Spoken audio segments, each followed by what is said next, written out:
ali, praticamente boa parte das cartas eu fazia o registro ali, o pessoal comprava, mas com o tempo e ali por necessidades, como eu já tinha um retrospecto de lidar com tecnologia, porque eu trabalhei como técnico de informática, então eu já tinha uma ideia básica, né, dessa parte de eletrônica. A gente teve algumas necessidades nessa função de manutenção, né, e dos aparelhos. Eu, né, por estar ali, acabei entrando junto nessa atividade, e acabou depois de um tempo se tornando a minha atividade principal ali, porque demanda muito tempo, né? A gente talvez não tenha muita noção assim, mas o conserto de aparelhos, porque a gente pega e pensa que esses aparelhos eles são construídos para não serem consertados, né? O que a gente faz ali é quase que uma quando a gente chama uma engenharia reversa, né? Porque tu tem que trazer de volta o que aconteceu para tu poder restaurar o aparelho. Então algo que toma bastante tempo. Você trabalha ali com bastante com tudo que é tipo de console, né? Não é só com os novos, né? Basicamente não. Desde assim, Mega Drive, Master System, Super Nintendo, 64, depois PlayStation 1, 2, Xbox 360, PlayStation 3, 4, 5, etc. Hoje eu provavelmente, talvez, se tu pegar ali, talvez, acho que Dreamcast já mexi, GameCube já mexi. Cara, eu acho que depois dos anos 90, todos os consoles, os principais consoles que foram lançados, eu acabei já tendo que consertar, né, todos eles ali. Grande maioria é Xbox, né? Xbox, curiosidade, caso alguém não saiba, é o aparelho que mais dá defeito, né? Pela proporção de Xbox. Claro que tem muito mais. Existem muito mais. PlayStation dá mais problema, entre aspas, porque as pessoas têm mais PlayStation. Mas pela quantidade de Xbox, na proporção, o Xbox dá muito mais problema. São problemas bem mais cabulosos, inclusive, do que o videogame da Sony. O Xbox, eu lembro.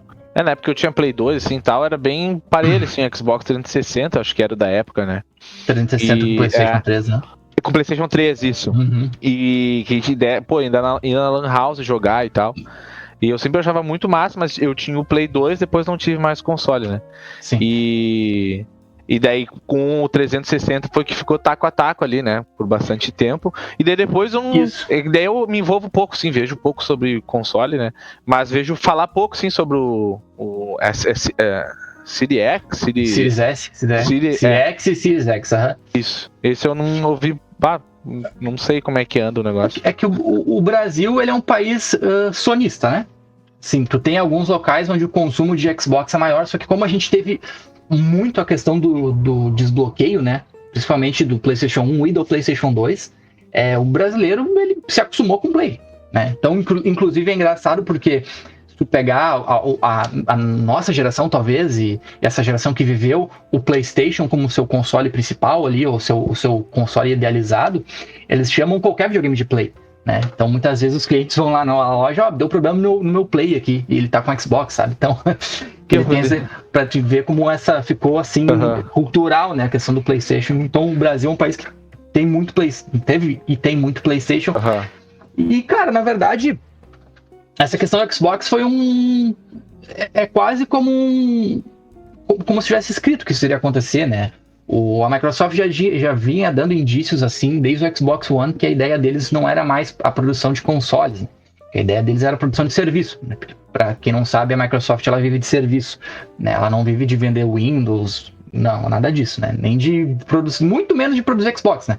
O videogame ele nem sequer ele dá lucro, né? Tem os lucros ali nos jogos que são vendidos, né? Nos exclusivos ali. Mas a Microsoft vive mesmo de vender serviço, que é Game Pass, o Office, né, algumas outras prestações ali, e basicamente é isso. Que massa. O Game Pass é um negócio que eu achei que demorou pra sair, né? Porque os caras com streaming bombando, assim, não ter um streaming, entre aspas, de jogo, né? Sim, eu acho que é uma ideia muito boa, assim, mas que não se tem tanto. Eu só sei do Game Pass, né? Não sei de outra empresa que faça também. Assim, a Sony tem, né, a PlayStation Plus, que antigamente, na verdade, ela era um serviço para tu poder jogar online, né, vários jogos, e tu tinha alguns jogos que eles te davam de graça, né, mensalmente ali para ficar na tua hora save, que tu podia utilizar esses jogos enquanto tu tinha ela ativa, né. Agora ela ficou um pouco parecida com a Game Pass. Agora eles já te dão jogos ali, existem jogos no catálogo que tu consegue ter acesso, jogos de PlayStation 4, 3, 2, talvez, se não me engano, tem alguma coisa de PlayStation 1 também que tu tem acesso, mas nada ainda se compara a Game Pass, apesar agora do aumento de valores, né, que o pessoal até tá bem de cara com as novas políticas de valores da Microsoft ali em relação ao Game Pass, mas ela ainda assim, mesmo com tudo isso, ela ainda vale muito a pena porque a possibilidade é muito grande. É enorme, né? E tem a possibilidade, eu acho que o computador também, né? O game, sim, tu não tem como jogar as coisas eu imagino, né? Do PS Plus lá no computador, né? Então, tem essa aí. A grande sacada da Game Pass é principalmente as pessoas que não têm a condição, às vezes, de poder ter um computador que suporte jogos, né? E a Game Pass ela tem um serviço de streaming onde tu basicamente pode jogar o jogo que tu quiser dentro do catálogo de qualquer lugar, né? Independente se for do teu telefone, se for do teu computador, do teu Windows 95, se ele tiver acesso com a internet, tu vai poder jogar, né? Legal. Isso. E sobre a série Series ali, né? A série Series, sobre o Series.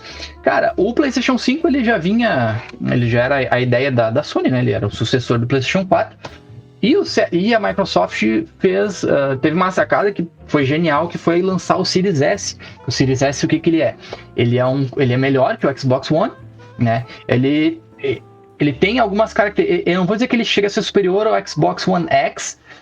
Ele é em alguns quesitos, não em outros, mas de maneira geral ele funciona melhor porque ele tem um sistema de SSD integrado, né? Então ele é mais rápido, mais responsivo, e ele tem a capacidade de rodar os jogos da nova geração que o Xbox One X na época não tinha, né? Não tem para essa época. Então ele custava muito barato, né? O preço dele era muito em conta se comparado ao lançamento do PlayStation 5, né? Se não me engano, ele veio ali custando, o Series S na época, ele podia comprar já a partir de 1.800, 1.800 em comparação com o PlayStation 5 que lançou 4 mil, 5 mil reais, né? Chegou a custar 12 mil reais durante o ápice da pandemia. O PlayStation 5 chegou a custar, eu vi locais vendendo o PlayStation 5 a 12 mil reais, inclusive em Porto Alegre, algumas lojas vendendo, porque o pessoal, imagina, tava em casa, né? Nada para fazer, precisava ter o aparelho a todo custo e acaba se sujeitando. Sim. Mas é basicamente assim o mundo dos jogos, o que me envolve na Faraó é isso. Que legal.